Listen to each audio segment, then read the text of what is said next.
For us, it's a daily thing. It's every day, right? This is Mammoth Daily We're going to take you inside the locker room with Mike Folta. We want this show to be about the fans, and we want this show to be driven by our Utah Mammoth community. And Adrian Denny. Fans can submit what they want to hear us talk about, what they want to hear Utah weigh in on. It's all going to be here. Here's Mike and AD with you. Utahns, countrymen, lend me your ears. Right here on Mammoth Daily.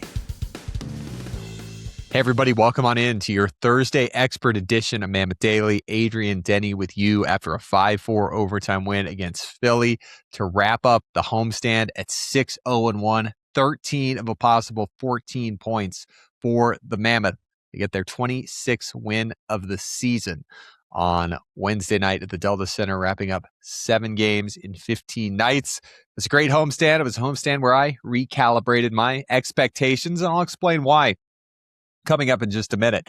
Mike Folta will be along with his morning after. We'll hear from head coach Andre Cherney, along with Dylan Gunther and Clayton Keller following the big victory. Matt McConnell is our Thursday expert, and a comeback story that set the tone for this Wednesday involving Mike Folta when he rejoins us for the third period as well. So we've got a good one in store as usual, thanks to the team. They make the episodes of Mammoth Daily better with victories like they got on Wednesday night against the Philadelphia Flyers. I told you after the game on Thursday night against Dallas, my expectations were recalibrated. You took 9 of a first possible 10 points, 4-0-1. You got 2 games in 7 days. Hit the reset button a couple times and come out and find a way. They did it against Seattle, wasn't an oil painting. Did it against Philly in the most unlikeliest ways that you can be in a hockey game. Down 2-0, 5 minutes in. Down 3-0, a minute into the second period. So you chip away, you make it 3-2, and then you give up a power play goal less than 5 minutes after that. 4-2, go into the third period, and if you're Philly, you're thinking, let's just play a boring, simple game. But Noah Juleson got tangled up with Jack McBain. They fight with about 8 minutes left in a 4-2 game. Juleson gets tacked on a rough, so essentially instigating the fight, up by 2 goals on the road at the Delta Center against a Mammoth power play who's probably been the biggest source of head scratching for Utah fans this year, and probably the Mammoth locker room as well, right? In fact, we've talked about it.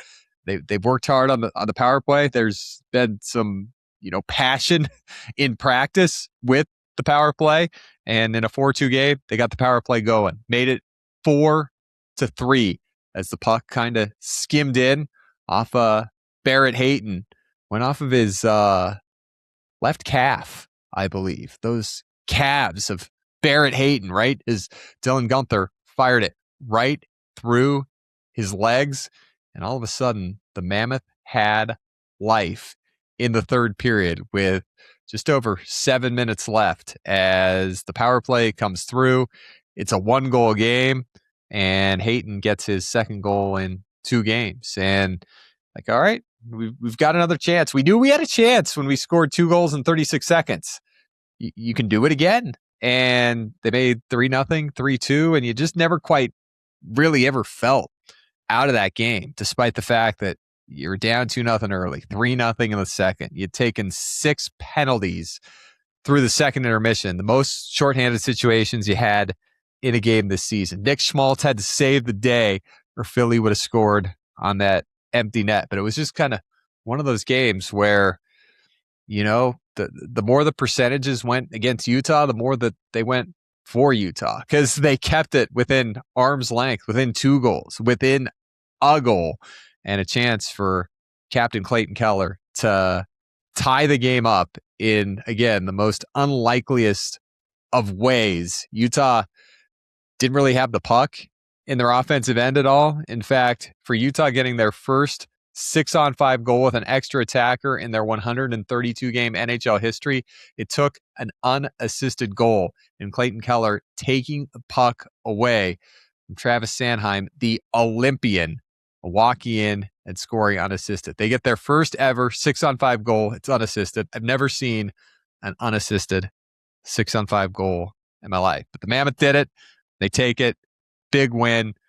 5-4 over the Flyers. Second time in January that their first lead in a game has come off of an overtime goal. So second hottest team in the NHL, 8-1-1 in the last 10. Only Tampa Bay is hotter in the last 10. It all started on New Year's Day with a 7-2 win over the Islanders, coming from behind twice against the Rangers to take 2 of 3 on that trip. You're able to hold on against Ottawa for 21 plus straight minutes, beat pesky St. Louis, picked up a point against Columbus in a game you didn't feel very good about, but still got a point. Boat race Toronto, beat Dallas, found a way against Seattle, and defied everything against the Philadelphia Flyers on Wednesday night. That's how you take 13 of 14 on a homestand. What's more impressive for the Mammoth? A game like Wednesday night where they, did everything possible to put themselves in a position to be in trouble, falling behind, lots of penalties, not a lot of flow. It was 2-2, 5-on-5, though. It was a special teams game that they were losing that they won then because of special teams. The power play goal, 6-on-5 and 3-on-3. But, we saw them eke out this win, put it away against Seattle, and go tape to tape against Ottawa, St. Louis, Toronto. But what's more impressive? Those games, or a game like this, or the Rangers game where you had to chip away and just find a way and push through it at the end of a road trip, at the end of a homestand. I thought it was a trap game. I told everybody I saw on Wednesday, it's a trap game. It's a trap game. It's the final game of a homestand. You're 5-0-1. You've been off for 3 days. Yes, you were practicing, but now you're back into game action. The Mammoth this year 0-2 off of 3 days rest. Philly snapped a 6-game winless skid in Vegas, snapping their 7-game winning streak on Monday with a 2-1 win. They're always tough, and they came out and they got off to a hopping start. They took 7 shorthanded situations Monday. They wanted to cut down on that. They wanted to give their goalie a chance to play with a lead. They did that. But in the end, it's just a game that just completely flipped. Special teams went Utah's way. Penalties went Utah's way. I mean, Noah Juleson basically instigating McBain. It changed the game. You want to be boring on the road up 4-2 in the third, not instigate the Delta Center crowd, which they did. But all credit to the Mammoth. Winning this trap game against a pesky team. Utah and Philly both had 54 points entering the contest. Flyers trying to get back into that playoff race after the 6-game winless skid. So last game of a homestand, it's kind of the same as the first game of a homestand. Like you're back from the road, you're the sigh of relief of game 7 of a homestand. Like, all right, let's do it. It's 2 more points. We're winning. And it's what Bears talked about, not getting comfortable. And living in the moment and not getting those warm and fuzzies. But all credit to the Mammoth in that 5-4 overtime win against Philly. The captain, Clayton Keller, sending everybody home happy out in the 3-on-3 with Dylan Guenther and Mikhail Sergachev, just as the Mammoth have won 6 of their 7 overtime games this year, and they just kept going and got the 2 points at the end of the night. It's all that matters. And was it perfect? No, but it was entertaining. It was fun. You see Keller, for those of you on YouTube and Mammoth Plus, with the one-timer there, and Utah takes it by that 5-4 overtime count. Let's get Mike's thoughts. Let's hear from Mike Folta. Get his morning after right here on Mammoth Daily. All right, welcome into Mike's morning after immediately after a 5-4 overtime thriller against the Philadelphia Flyers. I mean, one of the more unforgettable nights at the Delta Center this year. And here in Section 6, we got our broadcast set up there. There's our engineer, Ben. Ben, wave to Mammoth Daily. There you go. Great seats. Like, I'm only a couple rows down from where I normally am, but this is fantastic sitting down here. Look, what can I say? If you if you're coming to this podcast for reaction on last night, like, what can I say that can capture what we just witnessed? I mean, if you saw it, you felt it. Mammoth didn't play a good game for most of that game. They didn't. It wasn't all bad, right? But they took a lot of penalties. They, had some, I don't want to say breakdowns, but just some lapses. Like, didn't have the same juice, the same speed that Philly had through the first and for most of the second. I thought Philly looked really good for a lot of the game. And then the third, you get the fight from Noah Juleson. You get from Noah Juleson and Jack McBain. Juleson takes that extra penalty. That's a huge pivot point in that game where McBain gives us one hell of a tilt. And then Mammoth score on that next power play. Boom, it's a 1-goal game. Okay, now you're going. I tell you what, though, like, Mammoth didn't have much going at 6-on-5. The Utah spent more time in their own zone at 6-on-5 blocking shots. The Flyers had chance after chance after chance in their own, or in the Utah end to score. Mammoth, I think, blocked like 3 shots, like 2 or 3 shots at the empty net. And of course, you have the Nick Schmaltz strip from behind. I mean, Garnet Hathaway, feel bad for the guy. It's been a tough year for him scoring wise. He's got a wide open net. He's trying to just get a little closer just to make extra sure. And Schmaltz, who's faster than a lot of people realize, turns on the speed boots, strips him from behind, and just an unbelievable play. Then Keller. I'm 2 minutes into this video. I haven't said Clayton Keller's name. Clayton Keller, freaking, is that a bad word? I don't know. Clayton Keller just puts on the cape in the third period and makes an unbelievable play on one of the best players on the ice in Travis Sanheim. He's an unreal defenseman, big guy. And Keller just disarms him in the Philly zone, cuts in, makes a move we've seen him make before, right? Like the backhand or the forehand, backhand roof job. Scores to tie it. Utah's first ever 6-on-5 goal, and then overtime, Gunther sets him up. Gunther with a heck of a play in OT. Dylan Gunther, goal and an assist, I believe, if not more. Had the power play goal on a great screen from Barrett Hayden, and then the assist to Clayton Keller's OT winner. Another OT winner for Keller. I think him and Gunther have all of them this year.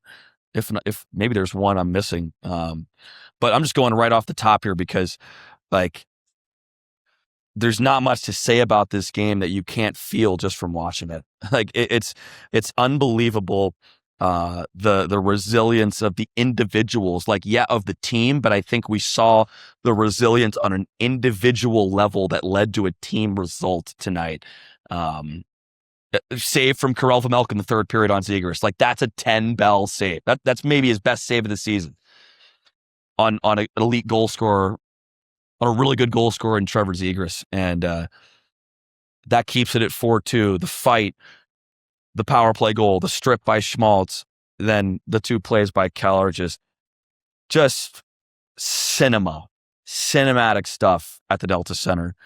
And it was so much fun to be a part of. It was so much fun to be a part of. And I'm never one to fact check Mike. Would never do that. Sean Dursey, along with Keller and Gunther, has an overtime goal this year for the Mammoth, and that goal changed from Gunther to Hayton, went off of his left calf, one of his calves there. So Gunther finishes with 2 assists, and Barrett Hayton with 1 goal and 1 assist. I told you. Now the rest of the West is hot. Anaheim has won 5 straight. They beat Colorado 2-1 in a shootout on Wednesday. They're back in 3rd in the Pacific Division. Seattle snapped a 4-game winless skid. They beat the Islanders 4-1. They're back into the hunt of it as you skim the standings after this Mammoth victory over Philly on Wednesday night. Utah in the first wildcard spot with 56 points. Seattle in the second wildcard spot, 53 points. San Jose loses 1 game. They're totally out of it, below the line for the first time in a couple weeks. 53 points with the tiebreaker going to Seattle. LA, They've got standings points in 8 of 10 games, but just 4 wins, 4 losses past regulation. They've got 53 points. Watch out for Nashville. They've lost 2 in a row, but they've been going up and down. So as everybody gets going here, approaching the Olympic break, everybody playing a little more desperate. And at Christmas time, 500 had you in the wild card. And now the Mammoth at 6 games above 500. Seattle is back in it when they looked lost for the hunt at 4 games above 500. San Jose, 4 games above 500. LA, 4 games above 500. Everybody's playing better now. It's how it gets in the NHL season. When you get into January, February, March, teams are playing their best hockey. How about the Mammoth? Their second streak of the year of 7 straight games at least without a regulation loss. Utah currently 7-0-1 in their last 8. So twice this year, a 7-game stretch without a loss in regulation. And that ties the franchise record with 8 straight games without a regulation loss going back to December 2024. So in the last 4 years, there's been 38 instances in which a team has registered 2 separate point streaks of 7 or more games like the Mammoth have right now. 92% of those teams went on to make the playoffs, 35 of 38. The Mammoth are the 7th team in the NHL this year to register 2 separate point streaks of 7 or more games. Back to Clayton Keller. The captain hadn't scored a goal in a season-high 8 straight games, but he had 9 assists in 6 games on the homestand. 8 of those primary assists, just making plays right and left. And he was involved on this big goal scored by Krause 36 seconds after J.J. Peterka made it 3-1. See the drop from Keller to Krause there. Another primary assist, the first of his 3-point night, 13th of the season for the Sheriff, coming off of that 3-point night on Saturday. Can't say enough about Clayton Keller. I don't think I've seen a player just take over and dominate a game like that. Tie it with 25 seconds left, win it just over 2 minutes into overtime, just straight off of will. Let's hear from Utah captain Clayton Keller just on making the big plays. I think a lot of it's belief and, the mental talk that I'm saying to myself in my head. And, I think I've always just trusted my training. I know I've done everything possible to, leave myself in a good position and let the rest take care of itself. I skate, every day in the summer by myself, a couple other guys. I work on those, touches, all those things. So, I'm smoother, I'm cleaner, I'm confident. Like, there's nothing to, be worried about or second guess. Like, it's just a second nature to me and something that, I want to continue to get better at. And even throughout the season, just before practice, those little details, touches, like, I think it really does make a difference. So quite the game, quite the homestand for the captain, as Utah does indeed get those 13 to 14 points. Let's hear from Keller and Dylan Gunther on that homestand, starting with Dylan. Huge. I mean, we talked about it. We had a lot of road games to start, and you got to take advantage of these when the standings are tight. I think you try to string a couple together and just want to keep it going now. Just, staying even keel. You can be humbled very quickly. You're never as good as you think you are, and you're never as bad as you think you are. So I think just finding that middle ground, we've, really feel like everyone's bought in right now, and we're playing for one another. We're giving everything we got. Lots of ups and downs, but, we got to keep it going. There's a lot of season left, and, we have a big road trip coming up, and that's what we have to move our focus onto now.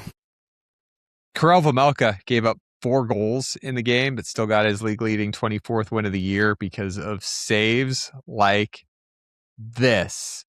Just ripping it away from Travis Konechny on the shot there. Keeps the game 4-2, gives Utah the chance to be in the neighborhood. And then you had Nick Schmaltz and company with the Mammoth playing defense in front of an empty net, and it was big. Schmaltz ripping it away. You saw Keller playing some good defense. Jack McBain blocked a shot as Garnett Hathaway Schmaltz coming in, rips it away. You got Keller knocking a shot down that was ticketed towards that empty net. Jack McBain would later make a play for the Mammoth. So they threw their hearts out there. They thought, why not? We've come all this way. May as well win the contest. Let's hear from Dylan Gunther, just talking about Nick Schmaltz and that play there that he made with Philly with a wide open net before he ripped the puck away from Hathaway. Yeah, that was a great play. Schmaltz, that was wild. He kind of kept holding it, and he's got a good stick. And I mean, that was the play of the game, really. I mean, we're not talking here if he doesn't do that. So great play by him, great fight by Boehner. I mean, draws a penalty there too, and we end up scoring. So those are two huge plays. So they'll take it. Second straight game against Philly at the Delta Center where they don't get the lead until they win the game. Haven't heard from head coach Andre Tourigny yet after this one. Let's hear from him. Just thoughts on the homestand and moving forward and going into the Olympic break, because for the Mammoth, they'll get a couple more days off here. They'll be in Nashville on Saturday, another huge division tilt, but it doesn't stop, and the Mammoth want to finish strong. We got 7 games left until that Olympic break. We're proud of our homestand. We're proud of the way we play. We were proud of the way we played in December and how consistent we were. But result kind of helped that. And big thing tonight for us, it was to make sure we keep that rolling. You don't want to wake up the next day and feel like you let it go or you fail or whatever. I think we're feeling confident. We're feeling good about ourselves. Like I said, we have opportunity to learn today. We're doing it in victory, so can enjoy that. But if you get comfortable, that's how the game will humble you. So we need to stay uncomfortable, confident, and push forward and get better. We need to learn from tonight in a positive manner. We need to be hungry to keep pushing forward. We have 7 games before the break. There will be a really good opponent. It will be a tougher schedule. So let's embrace the grind and let's go out there. And it's an important game. Nashville is right there with us. So let's take it for what it is, a 4-point game, and then we'll go play the Florida team and Carolina, all great opponent, before we come back here from our fans and finish with 2-3 great game here. So Nashville at 1:30 Mountain Time Saturday. Then you got Tampa Bay Monday at 5, Florida Tuesday at 5, Carolina Thursday at 5. Dallas is going to be a week from Saturday at the Delta Center, and then wrapping things up with Detroit and Vancouver on February 2nd and February 4th. That's what you got going into the break. That's what we got looking back at last night here on Mammoth Daily. When we come back to the big picture, Matt McConnell joins us, television voice of the Utah Mammoth on Mammoth Plus, SEG Plus, Utah 16. He joins me and Mike to look at the first 50 games of the season, and then got a roster move to bring you up to date on, and the comeback story that started the Wednesday. So stay close. We're coming right back to you here on your Thursday edition of Mammoth Daily. Let's hear from the experts. Welcome into our Thursday expert, and we put expert in air quotes here on Mammoth Daily. We've got Matt McConnell, the TV play-by-play voice of the Utah Mammoth, back with us. Matty, thanks for joining us. It's been a while, folks. Let's go. Come on. AD, what's going on? Matty, This welcome last back. night up in Logan, by the way. I know. Welcome back from Logan. Welcome back from the Uintas. Snowmobiling at near 9,500 feet. Great to see you both back and ready to keep things going here on this nice little stretch in January. Looking forward to it. Well, Matty, let's start out with talking some shop here and talking about one of the big pivots, literally, that Utah has had in the last couple of weeks, and that's a guy that you've seen a lot of going back to the Arizona days in Nick Schmaltz. He's moved over from wing to center, And I wanted to ask you about this because he last played center, 4 or 5 years ago when he would have been in Arizona. What have you seen this year from Schmaltz that you've seen in the past making that transition? And what's been the same? What's been different? What have you thought of Schmaltz stepping into that number 1C role with Logan Cooley out? Great question to lead us off. Mikey Folta, you're a proud Purdue grad. I'll give your alma mater a little bit of a plug. Show up in football this year, okay? AD, you're okay because you're a Ute, so that's good. Okay, Nick Schmaltz. I think he's playing his best hockey I've ever seen him play. He's always had the wheels. I think he's always had the understanding of the game to be really good, and I think that's why you can slide him from the wing into the center position without much of an issue. So, I think he's playing his best hockey. I really do. He's driving plays. He's generating offense. I think he's been really, really good on the defensive side of the puck. He's got a lot of incentive, right? I mean, he's coming up to be an unrestricted free agent, so Utah's got a decision on what they want to do there. But, boy, I just think his move to the middle has been monumental for the success. It's so ironic, is it not? Logan Cooley goes out of the lineup after that, collision with the goalpost in Vancouver in December. And now you're wondering, how are they going to get through this, right? They don't have one of their top scorers. And then it seems like everybody from the ground up is given a little more and just rallied around the fact that they don't have him. And now Logan Cooley hopefully is going to be back after the Olympic break. So I really like the entire lineup. I know you asked me about Schmaltz, but I really like everybody right now. But I think Nick has been a big driver of that. I really do. What about Lawson Krause, Maddie? He's associate captain, and his year last season statistically didn't show what it had been in his previous 3 years, especially when he had at least 20 goals. And this year he's back more towards that pace. And with that, we're talking more about Lawson Krause, but just his impact, and nickname's the Sheriff, but he's just kind of an about his business guy, isn't he? That goes out, works hard, leads by example. And Maddie, he finds his way to scoring chance after scoring chance. And for me, last year he had usual amount of scoring chances. The pucks just weren't going in.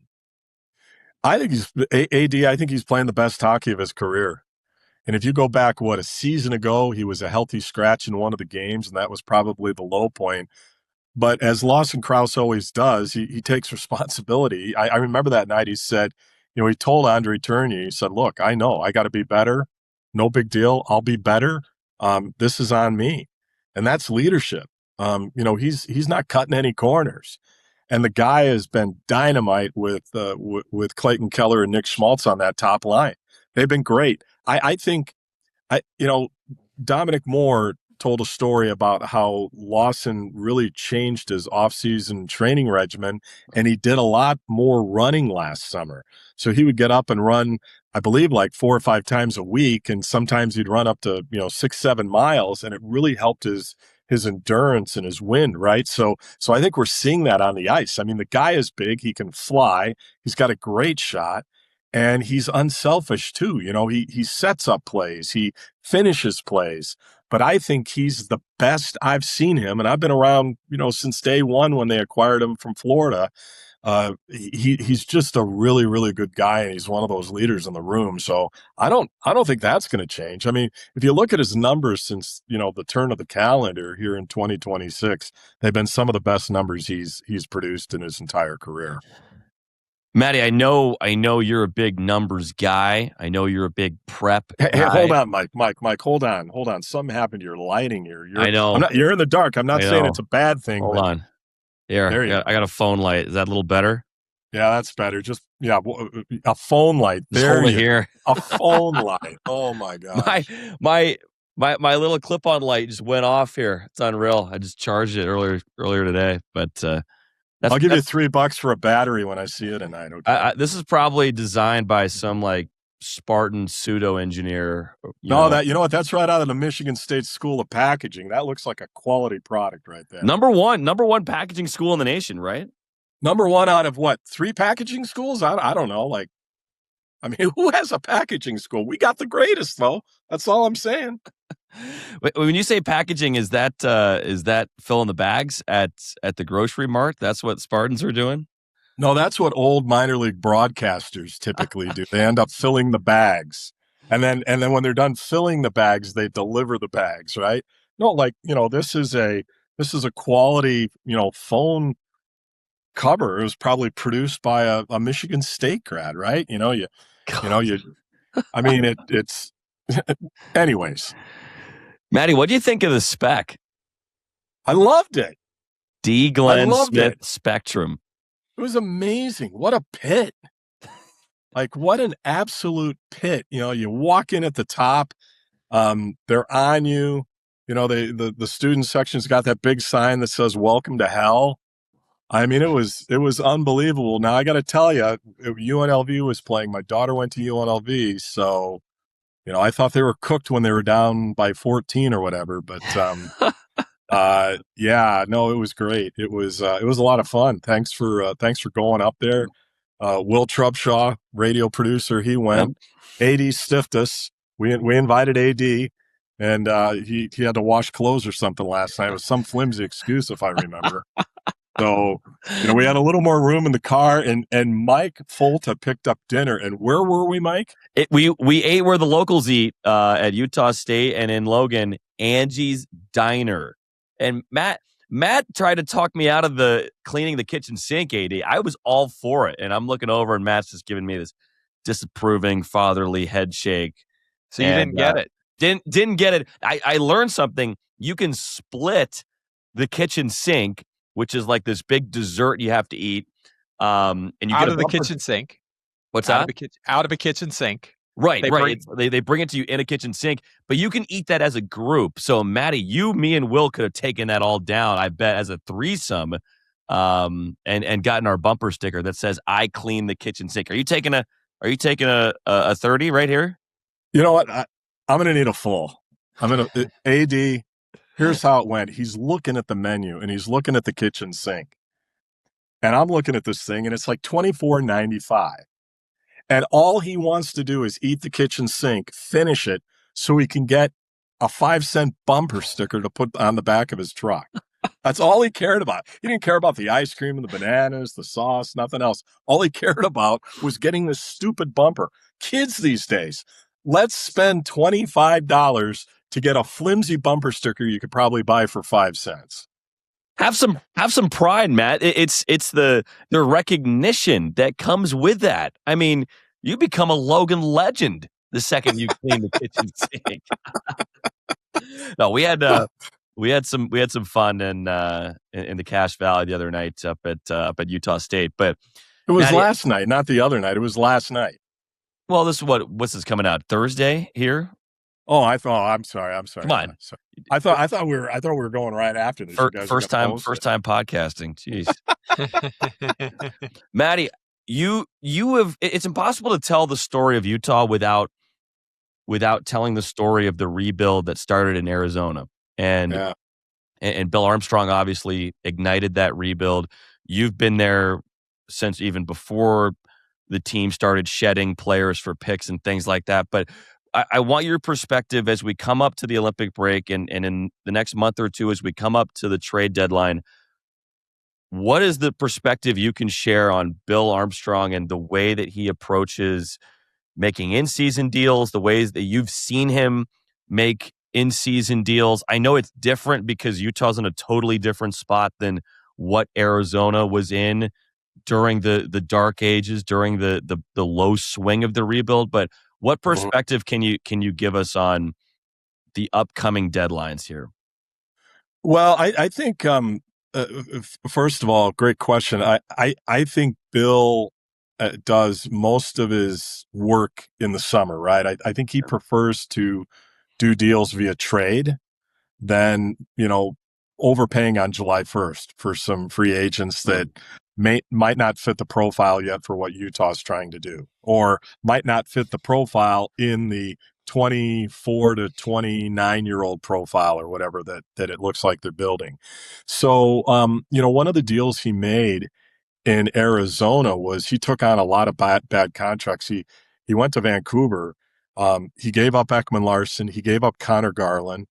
He got Jay Beagle. He got Antoine Roussel. He got, these contracts that Vancouver wanted no part of, and they helped Arizona get to the floor, basically. But in that deal, he got a first-round pick, and that pick turned into Dylan Gunther.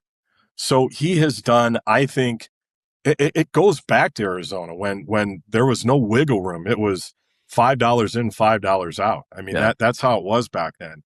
He did a masterful job of trading out assets and maybe picking up assets that a lot of teams didn't want on expiring deals, so that those teams could make moves at the deadline and alter their rosters. But he did a lot of those deals, and now they're really starting to pay off.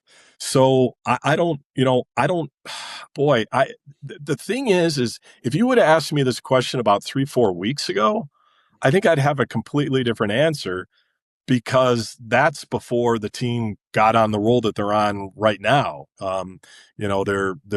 It's just been totally different. So now I look at this lineup and I'm thinking to myself, if they go out and they acquire somebody, who's coming out? Right. Who's coming out? To me, everybody's playing well, and the level, the depth level, is stronger than it's ever been. I mean, take that fourth line. Brandon Tanev doesn't play for a dozen games, and then he comes back in and he has two of his best games of the season. Liam O'Brien, in and out, very effective. And if he's out, who do they bring in? They bring in Kyler Yamamoto, and Yamamoto is, a great forechecker with speed that can make things happen.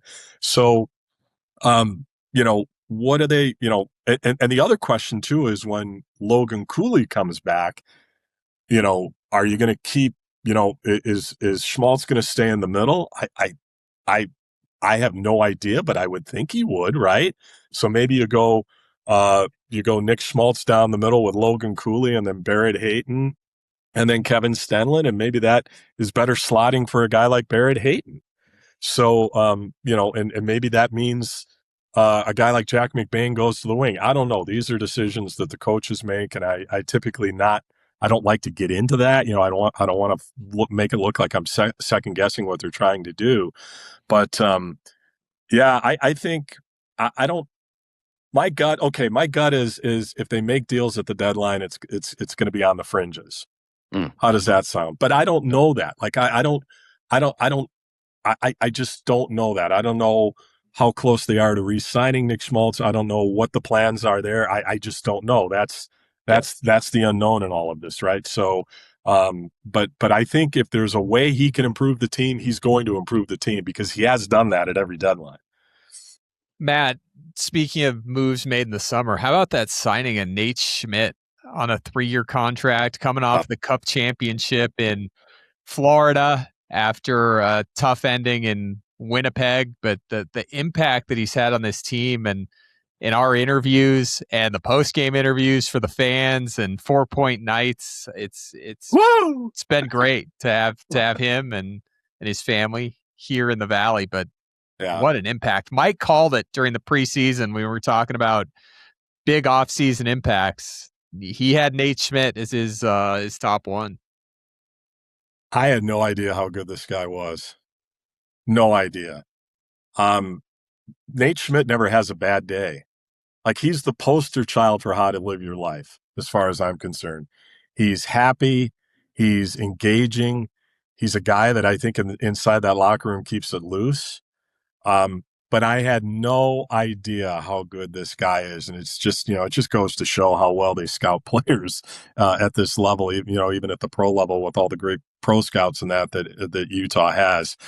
Unbelievable. I think he's made John Marino better. John Marino's having a great year, and I think a lot of it is just because Nate's out there, and Nate just settles it all down, and they're constantly talking.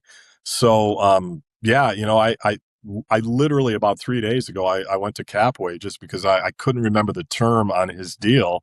And you brought it up, a 3-year deal. He's got 2 more after this. I mean, that's looking like a home run right now, guys. Yeah. So he is, to me, he's the ideal player. You know, he's happy-go-lucky. He's effective. He knows what he's doing on the ice. He thinks the game really well, and he's just fun to be around, right? You guys are in the locker room every day, and it's just a lot of fun to be around the guy, and he has had a profound impact on the lineup, and especially the back end. You look at him, you look at John Marino, and you look at Ian Cole. And all those 3 guys are way up in plus minus. I don't think we had a defenseman last year that was in the top 75 of plus minus. AD, you're better on the numbers than I am. I failed math in college. I don't think you did. And I know Folta with his engineering degree certainly didn't. But so yeah, long answer again. That's all I do. I give long-winded answers. But I think he's been phenomenal. And I think he's one of the top 3 leaders on the team. Matt, you want to wrap things up with you? We appreciate you jumping on with us, but just wanted to give you the floor here. And we're recording this before the Philadelphia game at the end of the homestand. Mammoth in a playoff spot as we sit right now. Just any kind of closing thoughts that we didn't get to with you, or anything else that you're going to be highlighting in broadcast to come? Well, I just I'm keeping an eye on the weather, right? Because we're going to Nashville for a Saturday afternoon game, and it looks like I've seen reports anywhere from 8 inches to 28 inches in Nashville. So obviously, I think we'll be leaving on Friday. We'll probably beat the weather in there. But yeah, I mean, like, I want to know what's going on in Nashville. We might need those snowmobiles that we had up. That's right. Up in the backcountry on Monday, Folta. Holy smokes! But no, I'm just. Oh, there it is, right there. Look at that. Look at that. Matching snowsuits too, by the way, people. In pink, helmet, hair, and everything. Maddie was just ripping it on this thing. Yeah, you should have seen him. Big thanks to what is it, Park City Snowmobiles. They're unbelievable. The ranch was incredible, but no, I'm really excited. I'm really fired up for this stretch run. Right, I mean, this is. I go back to 11-12 in Arizona when they went to the Western Conference Final. It was one of the most exciting moments of my career. It was just so much fun. Yeah, and there I go. I almost took out a couple of snowmobilers there. I think that was your mom and dad, Mike, and I try to avoid them.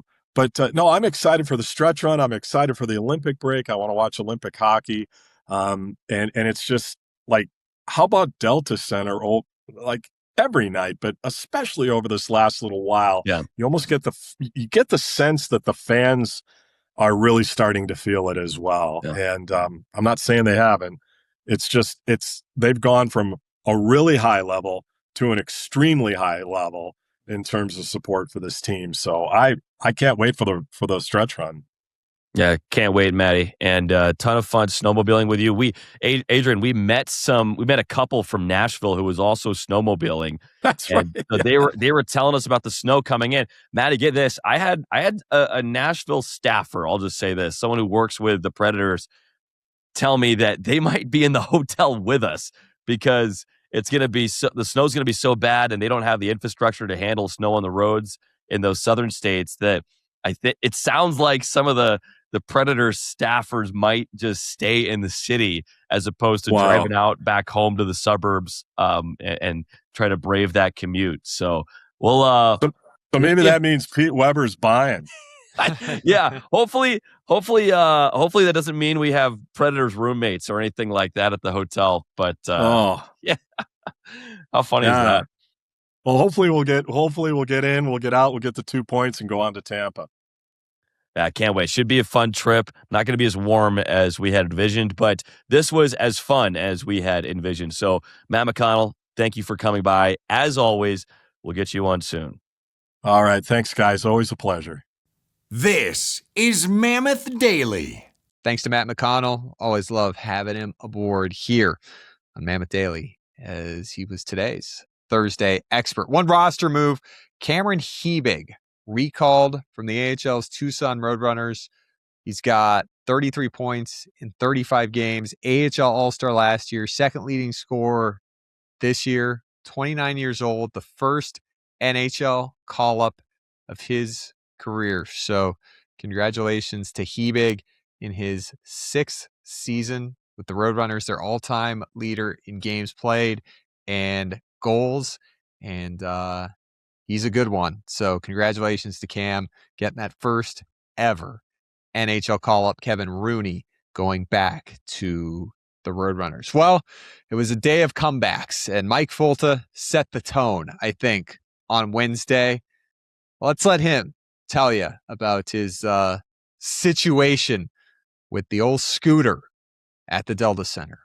All right, I got to tell this scooter story real quick. So we do 2 honks when we get 2 points. That's our thing on Hockey Night in Utah radio postgame.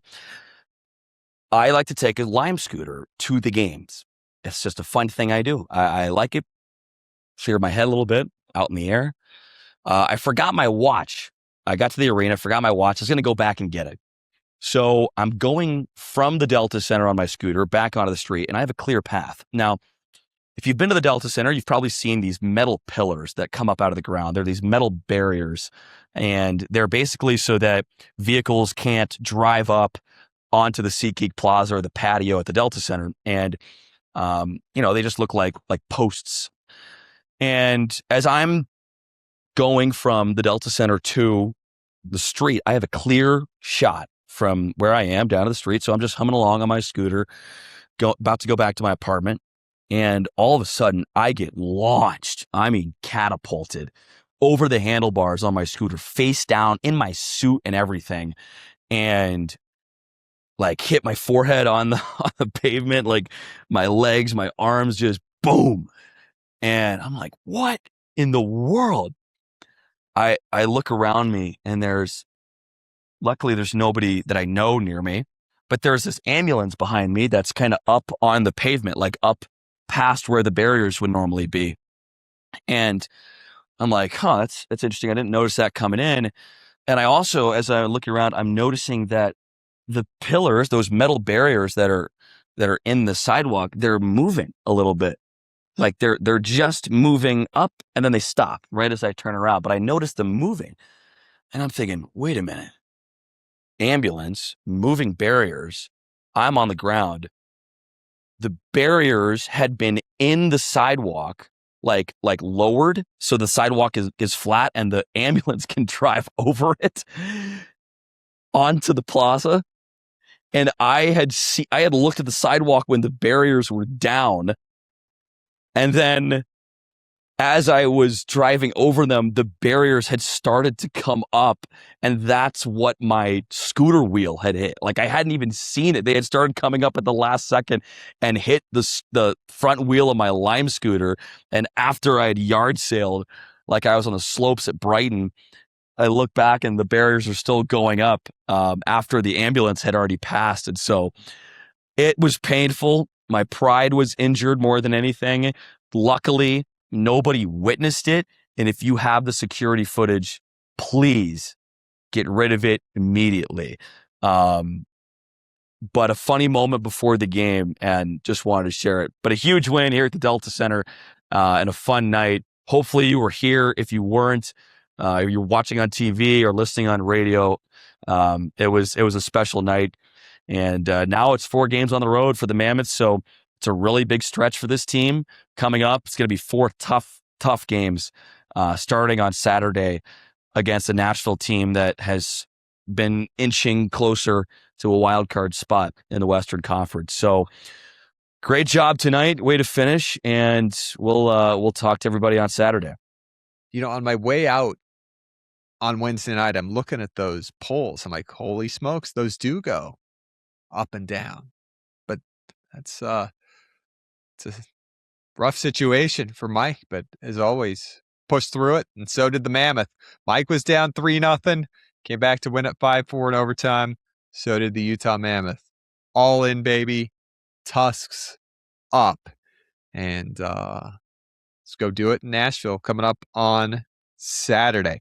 Coming up on your Friday edition of Mammoth Daily, Mike will be back with me for the full episode, a Friday free-for-all edition for you, and a local hockey roundup with a high school state tournament update and an update on the Wasatch Wild 10U team. It's what we do on the local hockey roundup. You'll want to stay tuned for that and join us coming up on Friday here on Mammoth Daily. Folks, have a good rest of your Thursday, and thanks for checking in as always here on our day-to-day podcast straight from your Utah Mammoth radio broadcast team.